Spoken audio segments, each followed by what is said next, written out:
reins, and he will then do about a 45-minute talk, and then we'll have time for questions after that. And how do I make him the host? It is that. Fantastic. Right, Luca, over to you. Perfect. I'm sharing right now a link on the chat. Is a Slido link. I don't know if you already know how it works, but you can post questions there, and you can also vote the questions. At the end of this presentation, I will try to answer the question with more votes, and the requester will also be invited in the conversation, so we will have a dialogue.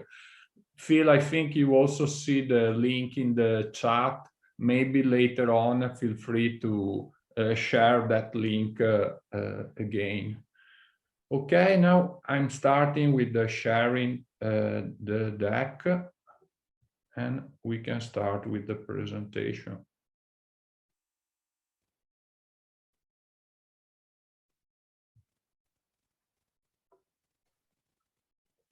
So today we'd like to talk to you about technical debt. A quick presentation about myself. My name is Luca Minudel, and I have about 20 years of experience in professional software development. Most of those 20 years working with Lean, Agile, and complexity. Given that I have a technical background, I started with a 100% focus on software development and delivery. And then I gradually moved to technical coaching, and later on coaching line managers, and executives also on the business side of things. So I would like to ask you for a moment to think about how over time your perception of technical excellence has changed and has expanded over time.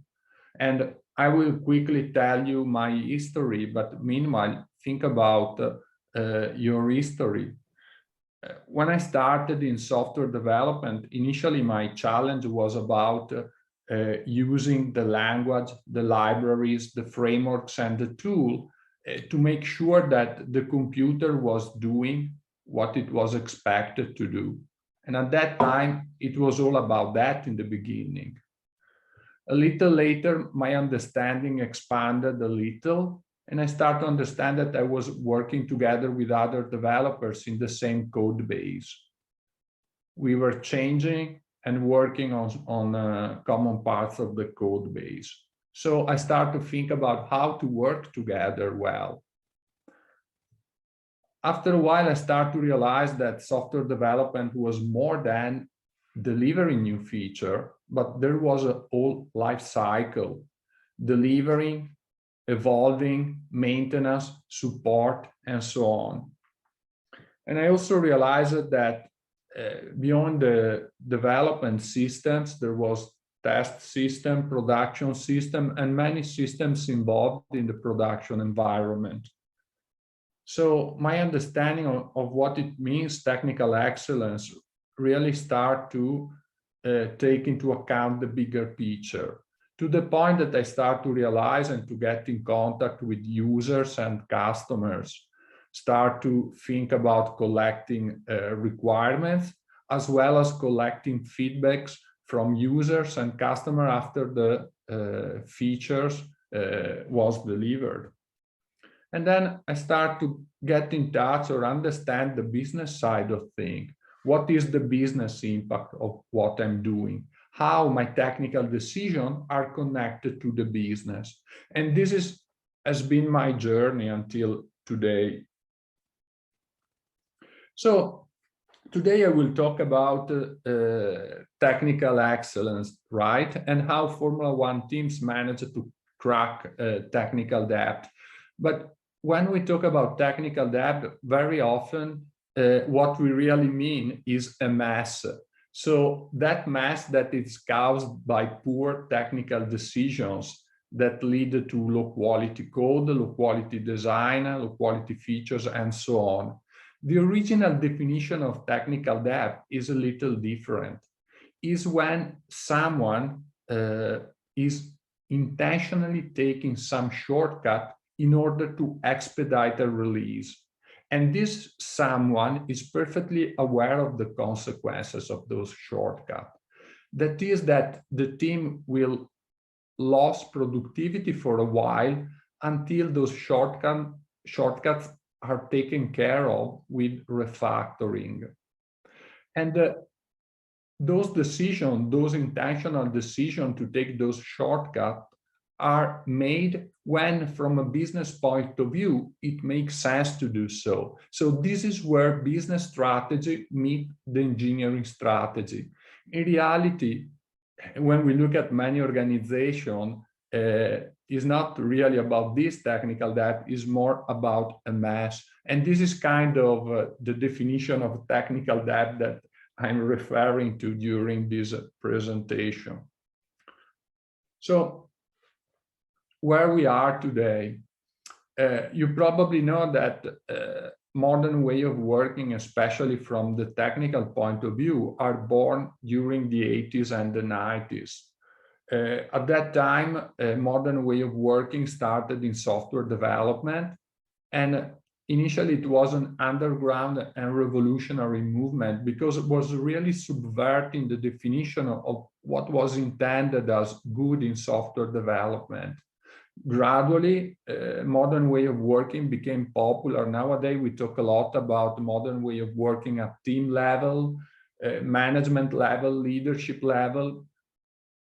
But it seems like we have forgot the technical side of it sometimes. The technical sides and the technical agility sometimes has been forgotten. And this contributes to the technical debt that we face today in many organizations, a technical debt that has a negative impact on the business too.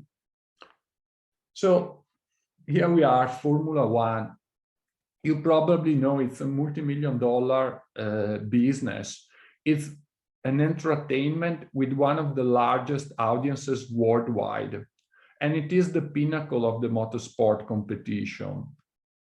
Think about hospital crew from the operating room come to visit Formula One team to understand how the pit stop crew operated together in such a close environment. And they try to see if there are lessons that can be learned and reused in the operating room. The military also come to visit and study Formula One teams to understand how Formula One teams manage to develop parts that work in extreme conditions of temperature and acceleration. How can Formula One teams develop such parts in just a few months while the military take years to do something similar? And even schools, the Case School of the City University of London come to study management lessons from Formula One. So a little more about the Formula One context.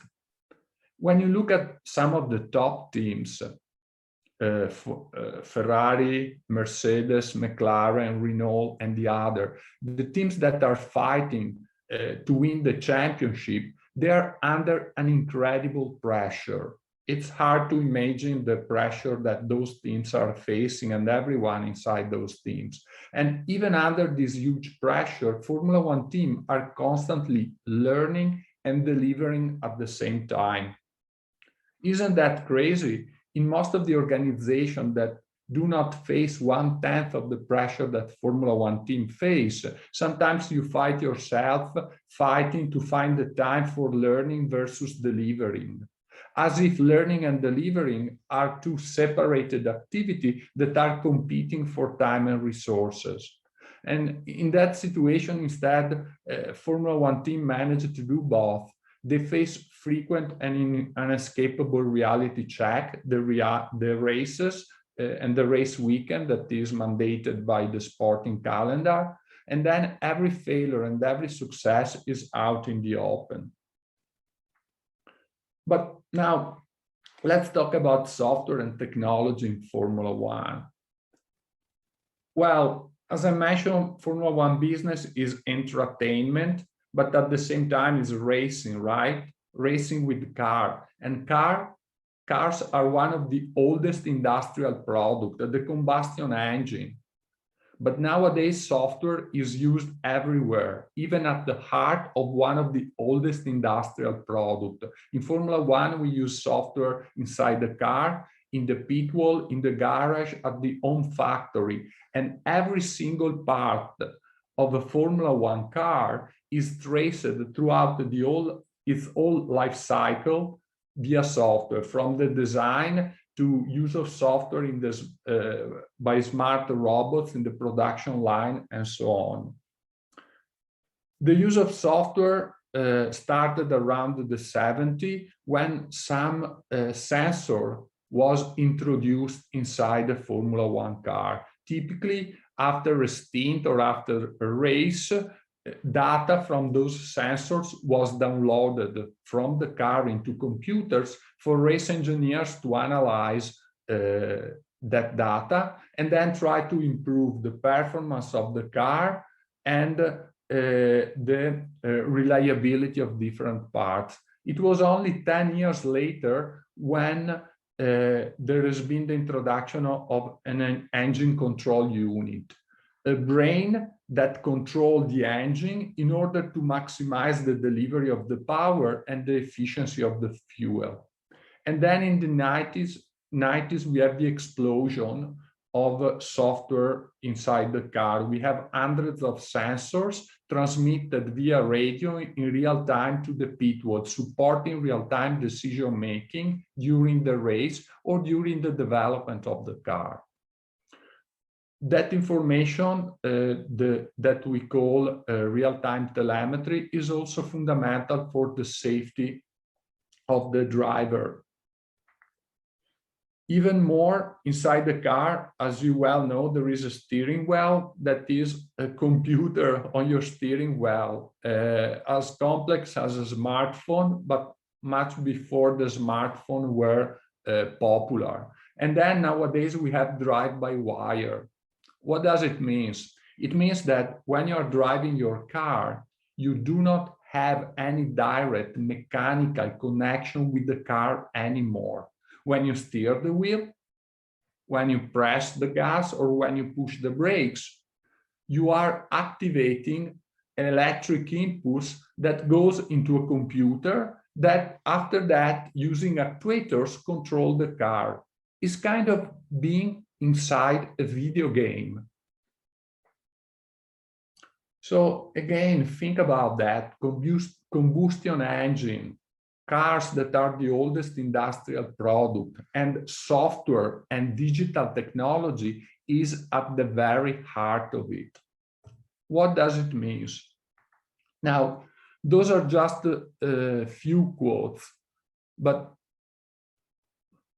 you can see that business and software are more and more the same things. Software is eating the world, and the distinction between technology and software is blurring and going away more and more. I used to say that nowadays, business and technology really are one and the same. And that's what happened over time, where technology initially was just an enabling factor or a supporting factor to the business, has then become an important differentiator to the point that nowadays are one and the same.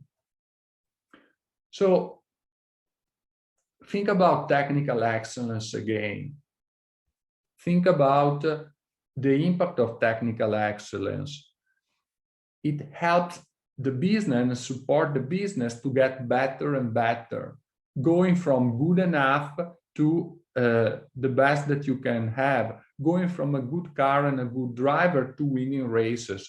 But the effect of the way that we deal with technical debt work also the other way. We can go from technical bankruptcy, from technical debt to a technical bankruptcy. And we can go from a non-competitive product to a troubled business. I like this engineer, this lady is pretty popular and extremely competent. The way that he put, even from a very technical and engineering point of view, the difference between high-performing teams that pursue successfully technical excellence, the difference between high-performing team and lower-performing team. Take a time and try to read if you recognize something that you also saw around in some teams and some organization. So now I would like to quickly go through a few stories of real life situations, success story and horror stories of how technology and business work together, sometimes to achieve something good and sometimes to get in trouble. The horror story comes from a common business and organization, and instead I choose the success story from Formula One teams to be on topic with this presentation. So the first situation is pretty common. Imagine a startup or a department that has just released a successful product. And then you can already hear the product people thinking about what comes next. They want to expand into new international markets, or they want to increase the number of users after all the effort made to create this product that now is successful. Something similar happens also in Formula One. You may develop some feature or some application that is experimental. You can try that feature with a few users. And when you see that it's really working well and it's giving an edge to the Formula One team, you want to extend that feature to the whole team and make it official. So that's a pretty common scenario. Here we have one fintech startup and one bank. They are trying to expand geographically their products. So what does it mean? Well, it means that in different countries, they are facing different regulation. They are also dealing with a different ecological ecosystem, technological ecosystem. Think about every country has different online payment providers, just to make an example. So not only different regulation, and also users has different habit and different problems, different way to identify themselves online. As I mentioned, this product is pretty new and initially was developed as a proof of concept, as a prototype, as a minimum viable product.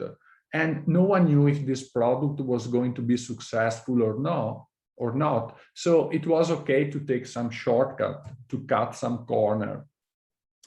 And now the business and product people is going back to the technical people and is telling them, we want to quickly go to these new markets. We want to quickly increase scalability. And the technology is telling, now we have to pay back the technical debt because the code base, the infrastructure is not well placed to make those changes effectively. And the business say, no, we need those things now. Technology says we must almost rewrite everything. But in the end, in both company, product and business win the discussion, this argument. The fintech company, in order to deal with new countries, take the decision to duplicate the code base for every new country and make the customization on every copy of the code base. The bank instead take a different direction. In the banking, they start to introduce conditional statement and flags inside the code base. If country is this, do this. If country is that, do that. Very quickly, maintenance and deployment time are multiplied by any duplication and any introduction of a conditional statement all over the code base. Also, IT operation and maintenance goes up. So not a great success story, actually quite the opposite. Sometimes it is the technology that wins the argument. So let's stop everyone until we rewrite the complete product. And the business is asked to wait until the business goes busted because the business opportunity is lost. So let's see a different strategy adopted by Formula One team. As I mentioned before, even Formula One team goes to a similar situation. For example, a pit stop strategy software that support a special case of the position of the pit lane in relation to the start line. After that, the team realizes that that improvement can improve the simulation of overtaking during the pit stop. So they want to extend this feature and making it part of the whole available for the whole team. Typically, race engineers also develop, yes, race engineer can develop software. They are given access to the real-time telemetry and some of the internal library. They can access that data through Excel, MATLAB, Simulink, and other things. They can experiment something and then they say, oh, this is great. We would like to build an application on top of that and make it available to everyone. But then you have the quality requirement. It must work with multiple users at the same time. It must work at the track test site, at the race site, and at the home factory at the same time. It needs to provide the remote access from the home factory into the racing track during the weekend. You need to have data replication, security, backup, restore, versioning, automatic rollback, and remediation plan. So a lot of things to do. How Formula One teams manage to deal with that? Well, there are two ingredients. The first ingredient is that, as I mentioned before, Formula One team face extremely quick feedback loops. And this is because every weekend you have a new feature and new requests that come in. And very often you end up working on the same area of the code base that you worked the week before. So you have immediate feedback about what you did and was working well, and what you did and is making it harder for you to expand and evolve the feature. You quickly understand which part of technical excellence that you're putting in place is working and which one is useless. And you also understand what is the technical debt that you are creating, if any. So in this way, software development in Formula One immediately learn what it means and what it is good technical excellence. On the other side, also there are conversations between the race engineers that, if you want, are the business part of the Formula One business, the race engineers working on the track side during the race weekend, and software development. And they strategically decide how to approach the development, putting simplicity always in front, try to avoid the technical debt, introducing flexibility to enable future evolution, but only where it makes sense. And we understand that talking with the business, our race engineer. So simple design, no over engineering, no unnecessary complexity, and understanding from the business where future changes are more likely to come. And then there we will introduce valuable flexibility, low-cost flexibility. Let's move to another common scenario. The other scenario is a business that has already developed and released a few successful products. The business is growing, or the company is growing, and they wanted to exploit part of the products that has already been developed to speed up the development of new product. If you put yourself in the shoes of a business person that invested in the company, is a perfectly reasonable request. Another one is to have the ability to switch to new technologies in order to rejuvenate existing products and to keep the investment up to date. Do not let the product deteriorate.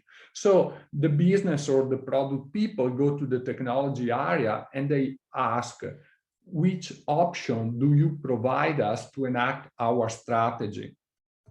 Here we have a fast-growing online market research company and a fintech company. They want to speed up the creation of new products and reuse existing parts, as I just mentioned. Similar things happen in Formula One. There are constantly new technology, and you want to change and update to new technology too. But what these two company does is a little different. The business is asking, tell us when I can reuse an existing component. Tell me when I can adapt an existing component so then after it can be reused elsewhere. Or tell me when I need to build or rebuild the component so I can use it internally in multiple places. And if that's not possible, tell me when I should instead buy an external component or an external service. But given the status of the code base, I told you what happened before, the technology finds it extremely hard to provide these options. There is a high coupling inside the code base and in the infrastructure. There are a lot of dependencies between parts that are completely unrelated of the code base. And these limit every possible decision. So the only option that the tech department provided to product and business is this. You only have one option, like it or lump it. The business is facing a vendor lock-in. It makes it extremely harder to update the product to the newest technology, and even integrating external services is completely unpredictable because it's impossible to estimate how much effort and time will be required. Now, Formula One teams approach the story that I'm telling you, approach the problem in a different way. In this case, I'm telling you the story about a big switch of technology in Formula One. Around 2008, all the teams have had to switch to a standard engine control unit produced by McLaren at that time, McLaren Electric Systems. The biggest team like Ferrari, McLaren, Renault, Mercedes now, they developed their own engine control unit and the telemetry that is strictly connected to the engine control unit and the related architecture for many, many years. And that technological stack is an ecosystem of tools that provide a fundamental competitive advantage to the team. So while I was in Ferrari, we faced the decision, what should we do? Should we throw away years and years of development of custom-built tools that provide our competitive advantage? Should we throw away a decade of historical data? Or should we try to find a way to integrate the new electronic central unit with our architecture? The decision was very difficult because even in our case, the architecture was not developed to swap out the engine control unit or to swap out and turn upside down the architecture of the telemetry. And also we had a strict deadline, you know, the next year, the championship was starting at a fixed deadline. If you fail to finish this big change, there is no second chances. The championship will start and go ahead again. So we had a lot of conversation between business and technology, and we find a way to gradually approach the componentization of the existing architecture and a gradual swap in, swap out of the two architecture in a way that also enabled us to test the new architecture in real settings and build the confidence in racing engineers and drivers, because not only it must work well, but people need to be confident that the number returned and the decision taken based on those numbers are correct. So we move from a situation of very high coupling to a low coupling with minimal dependency, separating the concern and introducing a degree of modularity to make it possible to swap the technology. We move from a monolith to a modular approach, but a modular approach that was fit for the purpose of switching the two architectures.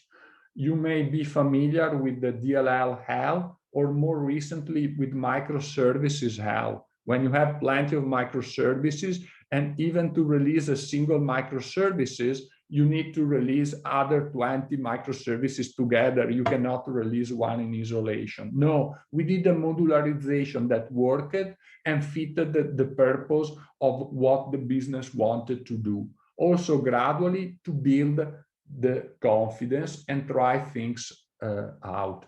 Now,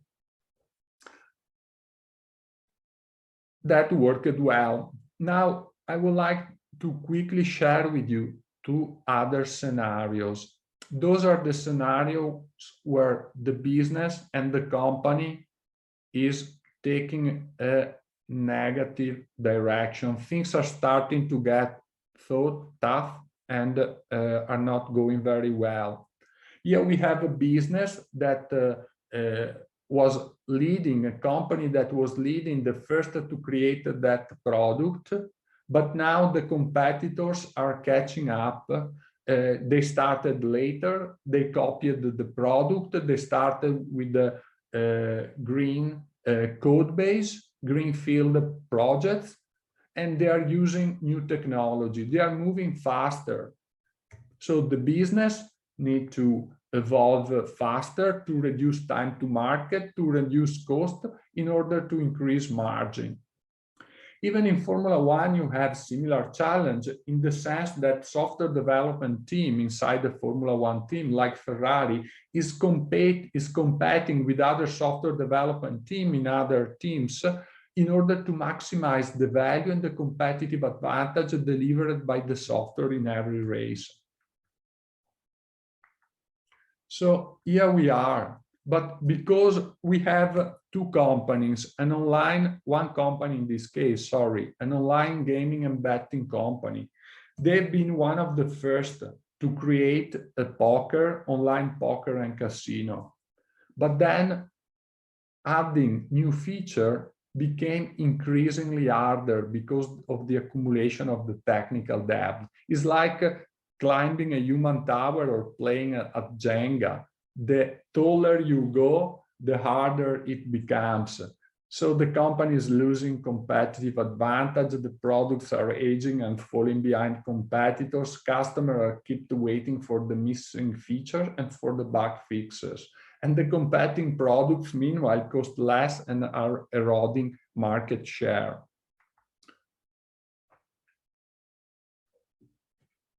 In the Formula One team, we improved our systems, our simulation, our telemetry, our lap compare, our engine mapping software, and so on. And in order to do that, we build this on top of technical excellence in order to make it easy to go fast and at the same time maintain and evolve a code base using the right practices and the type of technical excellence that through feedback we learned was effective for us. We introduced test automation, we implemented the real continuous integration and continuous delivery. And when I say real continuous integration, I mean, for example, using things like track-based development.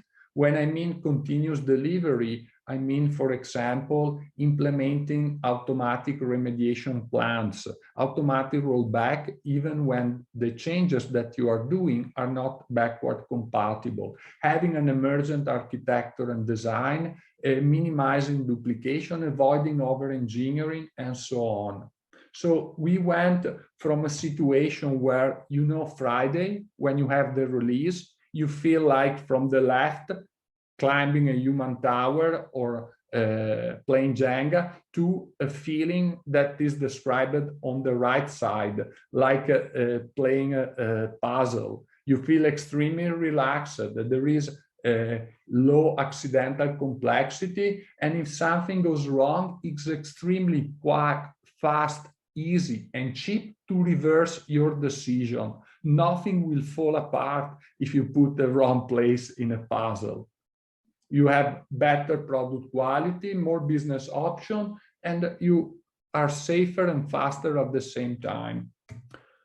Last station for those, for some of those companies, now they are completely in trouble. They struggle to ensure basic product reliability.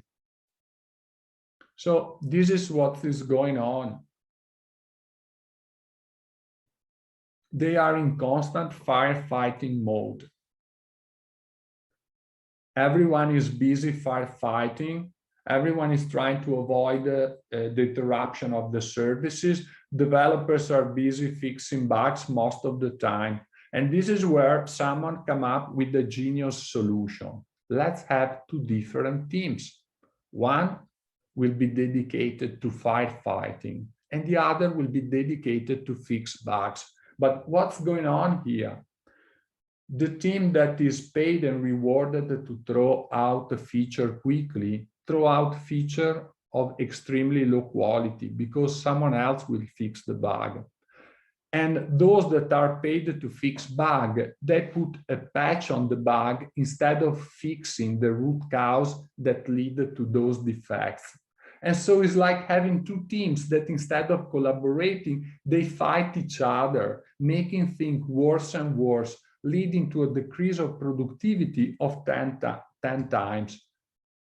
You go 10 times slower, or in another case, I saw a company increase 10 times the headcount in order to keep up with this dynamic of two teams fighting against each other. Where, again, in Formula One, we adopted a completely different approach, pursuing speed and reliability at the same time. Think about a Formula One car. Think about how much in Formula One speed has increased as much as reliability. I don't know if you saw some of those movies about 20, 30 years ago in Formula One, how easy it was for a driver to get killed. And now look at today. Look, some incredible accident, and still drivers come out alive and well most of the time. So Formula One increased speed and reliability, and we did the same in software, even if it seems a paradox. How can you go faster and safer at the same time? Well, that is what we did, at least in software development. Instead of separating the team that deal with the creation of new feature and the one dedicated to bug fixing, we had teams that were fully responsible of the whole life cycle: ideation, development, maintenance, and support. Instead of just fixing bug, we were identifying the root cause and changing our way of working in order to avoid or to identify those bugs at the moment where it was cheaper to fix and solve those bugs. So not after they went into production. Instead of doing last mile quality assurance, we had constant attention to quality through pair programming, through unit testing, integration testing, acceptance testing. And we also had automatic remediation plan. What does it mean?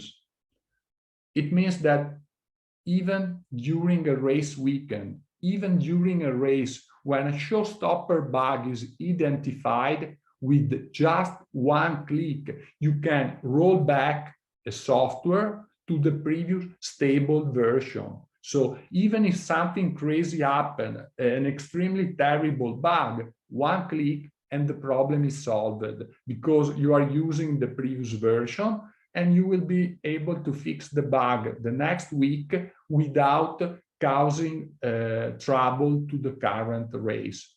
And this is true even when you release a feature that is not backward compatible. So let's wrap up this session and talk about some of the lessons learned.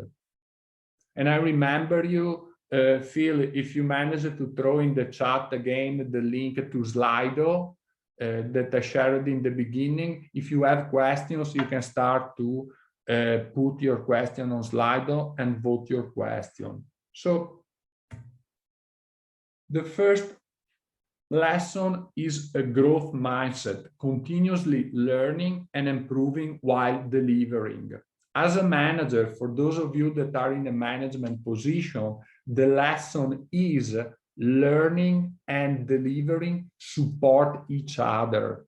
The idea that learning and improving your way of working make it go slower and take away time to the delivery is a broken idea. In the modern world, learning and delivery help each other and need to go hand to hand together. The second learning is about the blameless culture. It is important that we avoid the blame so that people is extremely open, cooperative, and transparent in analyzing the root cause of every mistake and problem that is surfaced. Only if we have this complete openness, we can identify the root cause and change our processes and change our way of working in order to avoid a repeat. And this is what many Formula One teams does. Business and technology collaboration and trust is fundamental. Let me tell you how we achieve that. And both technology and business and product play a role in building this trust. So first of all, I was part of the technology side of it, make promises about what we can deliver and the benefit of technical excellence. We made only promises that we were sure we were capable to deliver. You know, it's not like repeating something that you read from some book, but is making promises that you will deliver. And then we also shared with the business, so race engineers and the race team, the responsibility of our success and our failure. Monday morning, I typically attended the follow-up meeting with the report of the incidents and the issues from the track. And sometimes in those meetings, people started to put the blame on each other about what was going on, the race engineer on the software developers on the IT operation. And then I started to have a complete different approach. If there was a doubt, I say, it's our problem. It is our mistake. Let's work together to fix it. And then we as a software developer started sometimes to show ourselves, or at least to connect remotely with the track during the race weekend to help and provide the support. It was more a psychological thing, but these make a huge difference. The race engineers start to see us as part of the team, as someone that will celebrate the victory with them, but also will take the responsibility of the failure. And this completely changed the dynamic. On the other side, they also did something that was fundamental. They understood the technical implication, the constraint, and the opportunity that comes from technical decision. And they have started to be open to find solution and to solve problem collaborating with us. So this is how an healthy and good technical part of the company collaborate effectively with an healthy and smart business and product side of the company. So the other learning is that the technical mastery, the one that we software engineer and technical people think about, technical mastery is fundamental. We constantly have to refine our skill, update our skill, develop our mastery. But let's remember that's a starting point. So now let me remember some of the lessons learned about technical mastery and technical practices that in the last year has been kind of lost or forgotten. The goal of technical practices, of good technical practices and good way of working, is to increase the speed of learning, is to reduce the cost of change, and it is to make it easy and cheap to reverse previous decision or to recover from mistake. A good way of working enable those three things. And how do we achieve that? This is another list of suggestions that nowadays has been forgotten. So when you want to improve your way of working or when you want to solve problems effectively, focus on specific problems first. Don't start focusing on generic or universal solution. Start with local solution. Avoid any scaling obsession in the beginning. Start simple and evolve. Don't try to take a maximalist point of view, just then to tailor down your solution. Adopt a just-in-time, just good enough approach. Don't try to achieve perfection up front. Focus on one thing at the time. Multitasking is just making you less productive, even if it gives you a sense of being busy and doing a lot of things. And finally, if you find something hard, try to do it more often. Don't wait until the problem grows bigger. So this is a list of lessons learned that are crystal clear in Formula One team. And the last one is about technical excellence in context. So let me clarify last point. We all know what is technical mastery is, what we individually try to achieve. But then every business, every company have different needs, different wants, and different goals. And technical mastery is the ability, technical excellence is the ability to connect our mastery to the specific business needs, goals, and context. So technical excellence is that thinking between that connect the two. When we move to a different business, the context change and the meaning of technical excellence change for the other business. So through feedback, we really need every time to re-understand what the technical means in the specific context of each business. It's not the same. We cannot copy and paste and reuse every recipe. It's not granted to work. Now, I would like to finish with a few tools that can be used to bring together the engineering strategy and the business strategy. Here we have, as an example, ThoughtWorks Radar. And it's a good tool to reflect on the engineering strategy. But then you need to use something else to align the engineering strategy to the business strategy. And you have, for example, alignment maps from Shriram. You have another model, Kanban 3X, that allow you to connect the engineering strategy to the phase of development of your product. And finally, you have Wordly Map. This is where engineering strategy and business strategy come together as one. And I will say that with this, we are finished all the learning from this session, and we should move to looking at the questions and on Slido and having open conversations.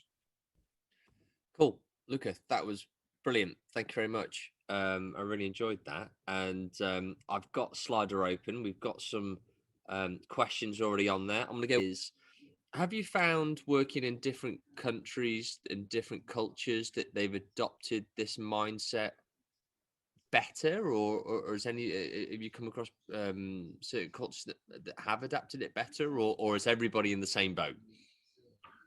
Well, there are cultural differences between different nations.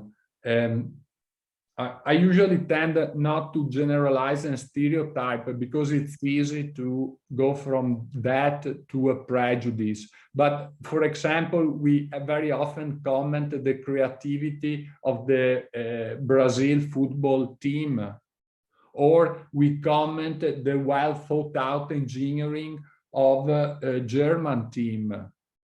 And then in Italy, in Formula One and in Ferrari, I think we were in between.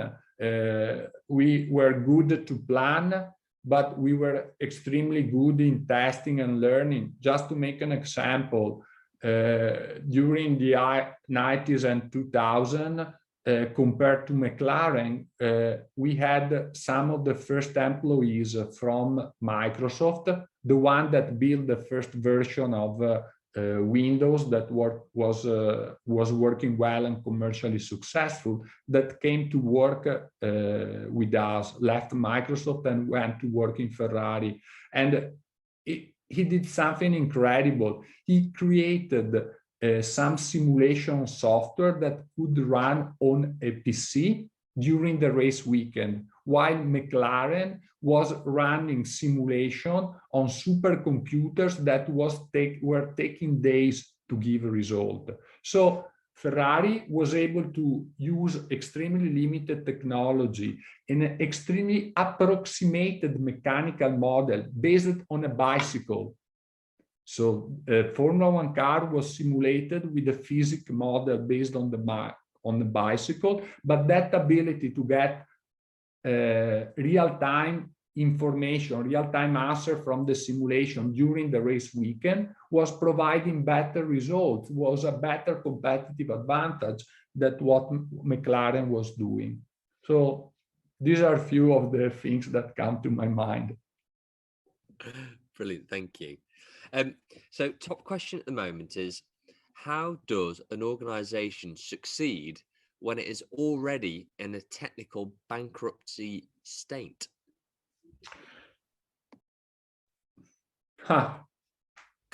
Not easy ones tonight, are they, Luca? Let me think. Let me think from 20 years of experience.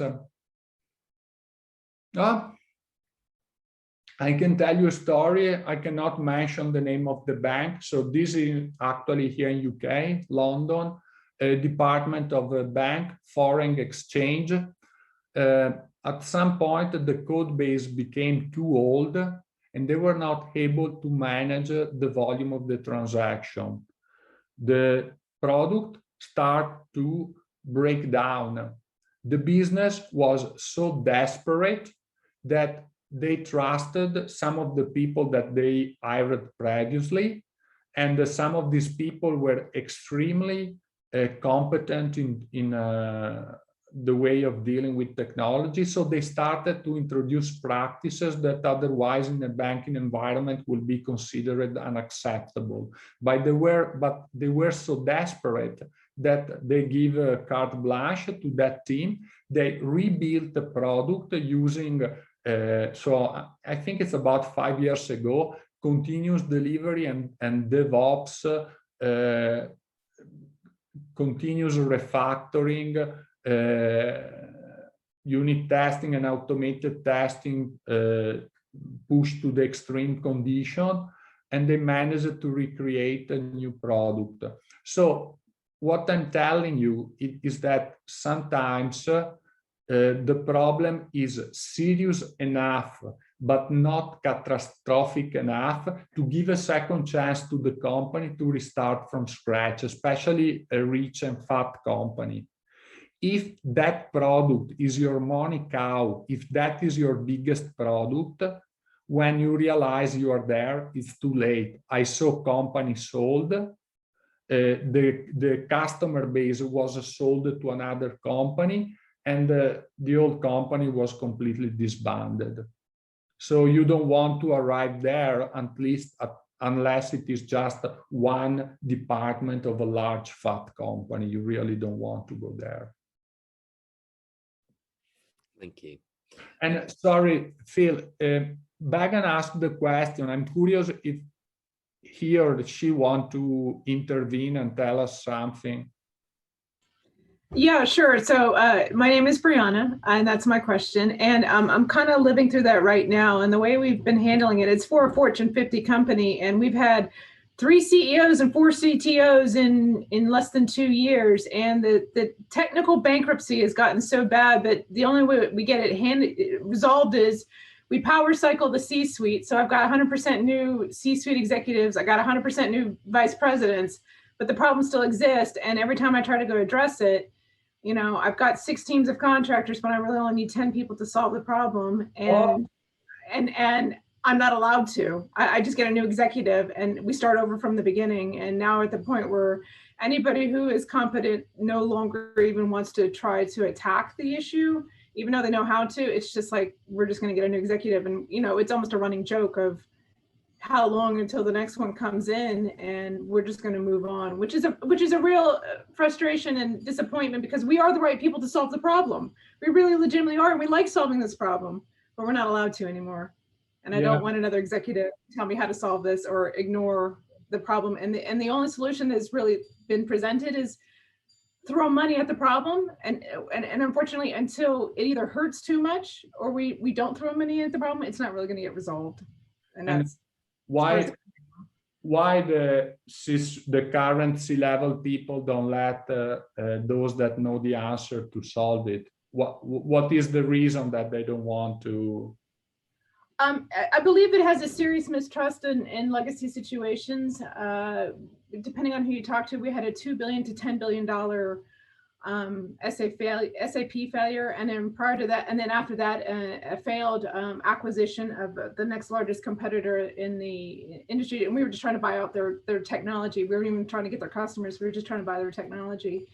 And the Security Exchange Commission stepped in. So it's a constant mistrust of technology, and most of the individuals who were technically competent at the time were removed or made contractors.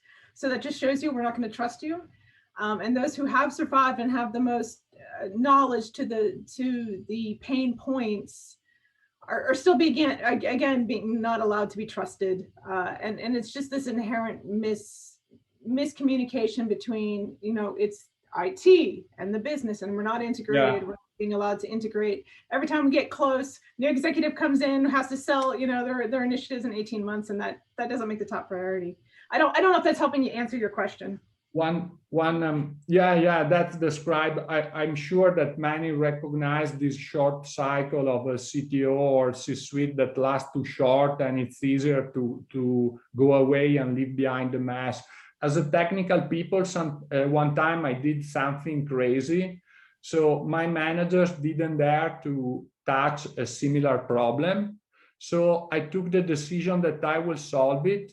And so they could fire me if the solution wasn't there. So I was so crazy enough to give an excuse to my managers. It was like this: I give the excuse, I know you want to do that, I know you don't have the courage, I pretend that I'm taking the responsibility, and if it doesn't work, you will fire me. But that's also how I built my reputation as a technical person at the time, and people in that team still remember me because I was solving problems instead of causing problems.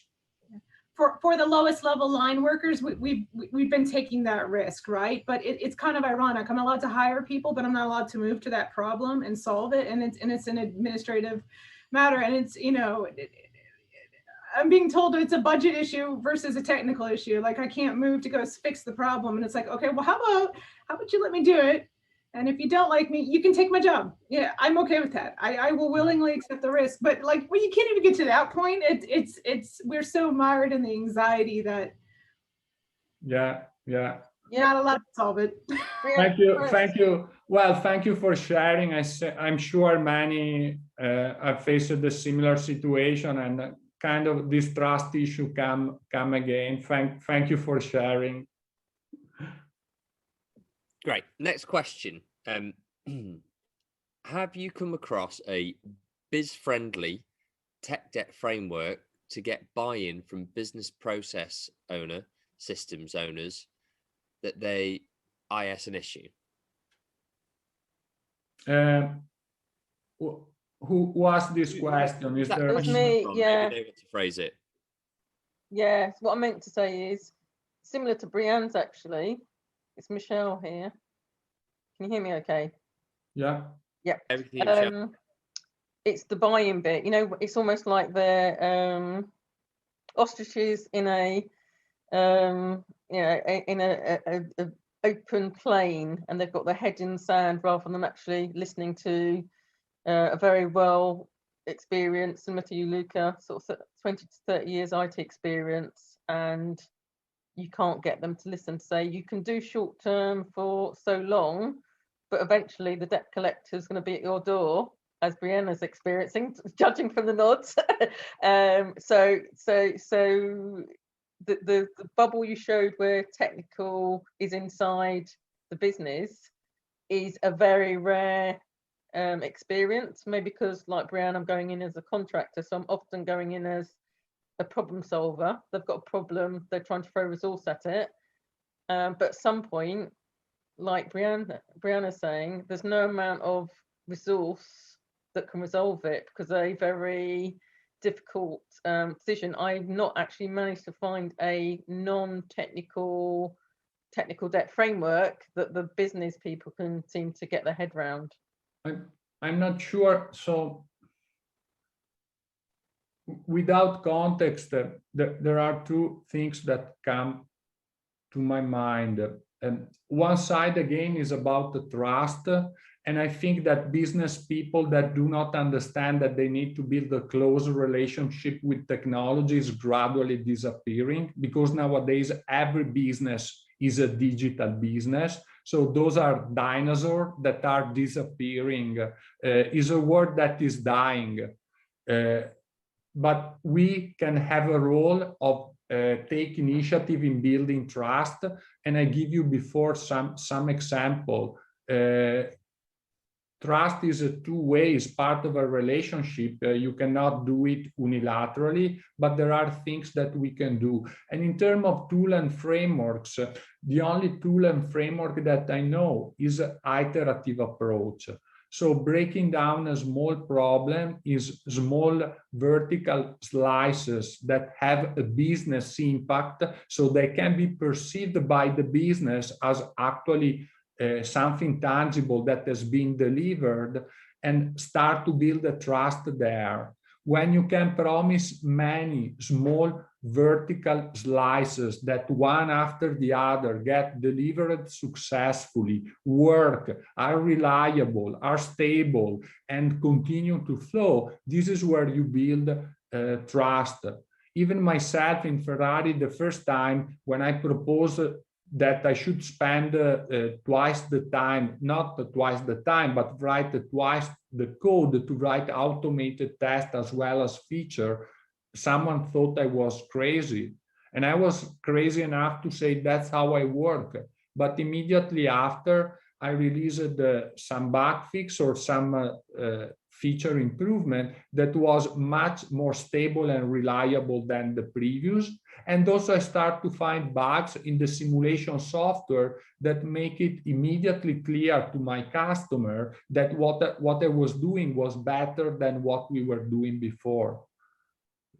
So that's the only thing that comes to my mind, Michelle. I'm not sure if this answered your question, but... No, yes, sorry, yes, it has. In terms of validating that I think the phrase you used is dinosaur. So the industry sector different to, quite similar actually to Brianna's, which is regulated. So it's a utility company. So as you can imagine, they are very slow to change because they're more beholden to the regulator than to keeping up with the latest technology.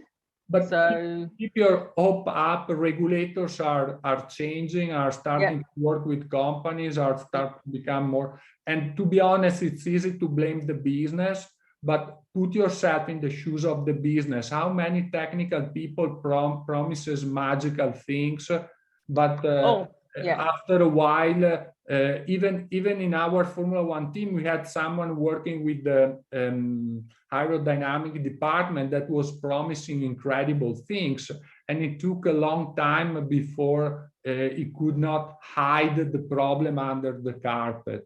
So it's hard even for a business people to understand who are the technical people that we can trust. Yeah, you bring a good point. And yeah, I didn't mean to make it sound like it's a them versus us. There's lots of things that the particular IT department don't do, like you say, don't deliver on promises because they overpromise and underdeliver. And like you say, like you have been trying to go in and say, actually, don't give a deadline unless you know you would, stake your house on it and you could deliver it. It's better to say, I'm going to deliver something in 3 months and deliver it in 2.5 than say you're going to deliver something in 3 weeks and 6 months later you're still trying to deliver something. And I think there's that kind of culture to mentor and get people out of that mindset as well. And also, if you split that 2.5 month delivery in 10 1 week delivery, when you succeed, you will have succeeded 10 times and not one. Yeah. And then you will be 10 times more powerful. Yeah. I see Stuart that is raising. Stuart, do you want to intervene in this question? I see you raise it. Stuart?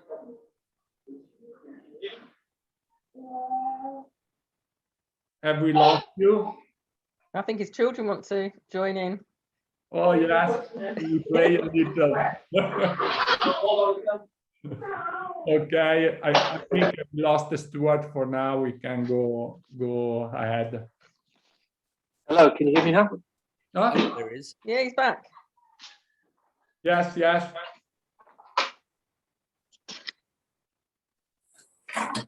Terribly sorry about that. No worries. Go ahead. Got that I didn't realise I'd left my headset in my daughter's room, and then I was watching the video with the sound here. So the microphone was in her room and the speaker was here. A little embarrassing.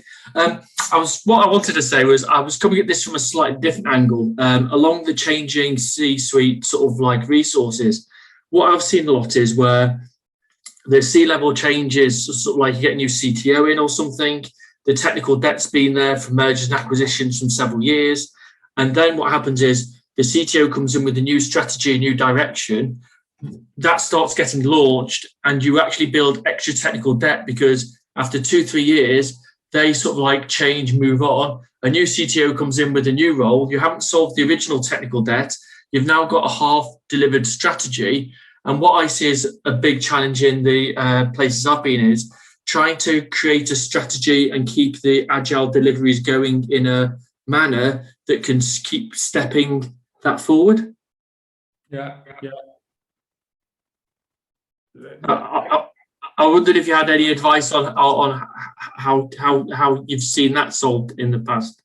But if I understand correctly, one of the elements that you're pointing out is the short lifespan of the responsible person and the fact that is called to achieve something whose time span is bigger than the time that he has to do the job. Yeah. Well, I think this is a problem of our industry actually. And it makes it much easier, to survive your lifespan and leave the problem behind.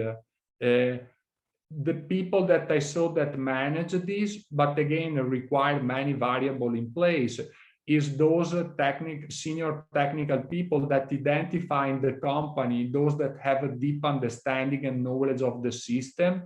They know where they are, they know where the problems are, and they also are capable to make positive improvement of the situation. So the technical people that have the ability to identify the pillars in the technical organization, to trust their judgment and to support them. But you know, the challenge is that you need a lot of right people coming together, and that's why having so short-lived C-suite people in organization is not good for the organization. Does this make sense, Stuart? Yeah, it does. Thank you. I think it's unfortunately one of those challenges that happens quite a lot in industries at the moment, and I think that it's one where there's a bit of a challenge. It's not an easy one to solve, sort of thing. How you change, because a C-level CTO always comes in with the mission to shake things up and do things differently half the time from the previous situation. No, thank you very much. Yes, I think. Thanks to your question, my reflection is how important is to identify the people that you can trust in an organization in terms of knowledge and skills. Phil, sorry, I interrupted you. Go ahead. No. Thank you for rounding off the question. Next question, we've probably got time for one, maybe two more. Yeah. First question from Gianni. How is technical debt understood in the wider business beyond development teams? Gianni, do you want to say something about your question? Are you still there? Yeah, I'm still here. Oh yeah, I think I made a note of the question quite early on in your presentation, and so I was kind of reflecting on my own experiences, and I was just kind of figuring out. So as part of building that trust and talking about technical debt with the wider business, so historically, it's always been a bit of a challenge, right? Because product owners, etc., they all want to deliver as much value as possible, but then having that value discussion around technical debt can sometimes be difficult or fall on deaf ears. And so I just wondered if you had any examples or any kind of go-tos or tips on how technical debt is better understood by the wider business, and I guess potentially the impacts of not tackling it. Well, the impact nowadays is on the news at least once per month. You get an IT disaster on the news once per month. This month was the postman going on jail because of an IT system. I don't know. I don't remember which one was last month. But every month you can choose one on the news. Nowadays, software is everywhere. Going on something less tragic, I think that for me, what made it possible in the Formula One team is that I was suddenly responsible of the whole life cycle of the software. So technical people and product people have to work together from the ideation to developing the feature to supporting the feature in production, making sure that the system was actually delivering the business benefit that was expected. So working together throughout this chain made us, or at least a group of us, technical people, give us the ability to talk in terms of outcomes and impact that the business want to achieve. So we were able to articulate the consequences of technical decision in terms of business outcomes and business impact. If we cannot deliver this feature in time for that race, this will happen. If we are not reliable enough, we cannot switch to the other technology. And these will be the consequences. What you asked me before will not become possible. But to me as a professional, in my professional growth and journey, that became possible only in organization where we were working together hand to hand. There is a term that I like, is called the agile black hole, where you develop features and you don't know where they end up. There is like a black hole and everything ends. And beyond that, you don't see anything. This is the separation between you that are asked to create feature and the other group of people that is asked to make money and to keep customer happy. And this black hole in the middle break down the communication. So no matter even if you call Hawkins or Einstein, they will not be able to jump on the other side of the black hole and connect the dots. So for me, it's really this structure, this value stream, this hand-to-hand collaboration. Yeah, no, that makes perfect sense. Thank you. I mean, a lot of my references are based around Scrum teams. I don't know if you use Scrum or not as part of your work, but certainly it seems like you're kind of calling out that somebody in that technical space are able to either play the role of product owner for certain conversations, or at least support the product owner very strongly in getting that message across. Yeah, but so let me tell something about what was the initial idea about cross-functional team, because nowadays we are living a time in the industry where we forgot what was the initial idea, and we have a lot of people that is potentially new to Agile and act as expert. Even very famous consultancy companies are acting as impostors. Many are good, but even so, going back to Scrum or not Scrum, the concept of a cross-functional team was having business, product, and technical people working together throughout the whole life cycle of a product, like a small startup. And if you break that down, you break the communication, you break the feedback, you break the common understanding. Think about the user story. The number one idea of a user story is to start to use a common language between technology and business. Think about the idea of vertical user story that can be released immediately. That idea was the ability to have tangible artifacts that you can sell to the business can try, see if they works, and immediately give you feedback. And when Agile was implemented in large organizations in ways that are not really Agile, they break down the key element that make things work. Yeah, no, I couldn't agree more. I mean, the number one thing I try and do with teams wherever I go is just look at how well they're communicating. Because for me, if you crack that, then you kind of already got half the battle. Yeah, and Gianni, maybe something that you already know is well known and understood, but I can tell you, I see this in practice. I see this for real, and I can promise you, those lessons are not from the book, are real. You do them right or they do not work. So the only thing that I can tell you, even if you already know the answer, is I can assure you that is that, and that's how you have to do things. So I want just to reinforce what you already know and tell that's the right answer. Yeah, no, thank you. I appreciate the response. Right, let's have one more question then. So interesting one. I think context is going to be needed by Elon if they're still on the call, but how do you share failures with the business?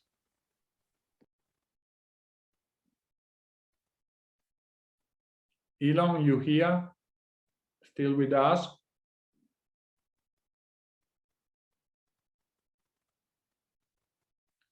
Elon? Should we? Yeah, I don't think he's still there in the participants. I've just double checked, so I don't think he's going to be able to answer that, but I don't know if there's enough in it. How do you share failures with the business? Well, for me, so I'm talking about while I was working in Formula One, and I was one of the people attending the follow-up meeting after the race weekend with the issue from the track. And it was the two things that I mentioned before, sometimes taking the blame to say, okay, it's us, now let's talk about how to solve that together. So breaking that situation where people try to cover their ass. But then also for us, what was psychologically fundamental is sometimes coming to work at the weekend, connecting remotely with the track, providing support or that vicinity with the business, making them understand that we were there to help, working together, and that had an incredible incredible effect. They started to see us as part of the same team. Only when we started to share the pain. So you need to find out what the business is doing, where they are playing their match. Sometimes you have that agile black hole in the middle when someone completely separate and you are not even aware where they are playing their match, where they are feeling the pain, where their problems are coming from, and try to be there with them, connect with them, and break down the cycle of the blame game. And that is just a psychological thing and a trust thing, but that make all the difference. Yes, sometimes some key figure in an organization can work and make everything extremely more difficult. I had owners or senior people in one organization playing the beauty contest, intentionally putting C-level people one against each other, because then they complain and talk bad about each other and went to complain to the boss. So the big boss thought that in this way, no one could tell lies to them because anyone was watching each other. That was a leadership style that make it impossible to have any type of collaboration from the top down. But if you are in a situation that is more manageable, sometimes it's just finding and understanding the other part and understanding where they are playing their game and be there with them to play the game with them. The match, not the game, they play the match with them, with their customer, with their business, with their own goal. And fantastic. Oh, look, Luca, I think we'll call it a night there. And a big thank you very much for that. That was really engaging, and thank you for answering all those questions, and a big round of applause for Luca. And any questions, obviously they've got the your Twitter handle, and I'm sure they'll be in touch on that. I have recorded this, so I'm going to try and do my best to get that uploaded ASAP, probably tomorrow, if not Friday, so you can share that with other people that might be interested. But big thank you very much for Luca, and for all of you, and for all of your lovely questions, and hopefully see you next month at the next one. Thank you very much. Thank you, Luca. Thanks, Luca.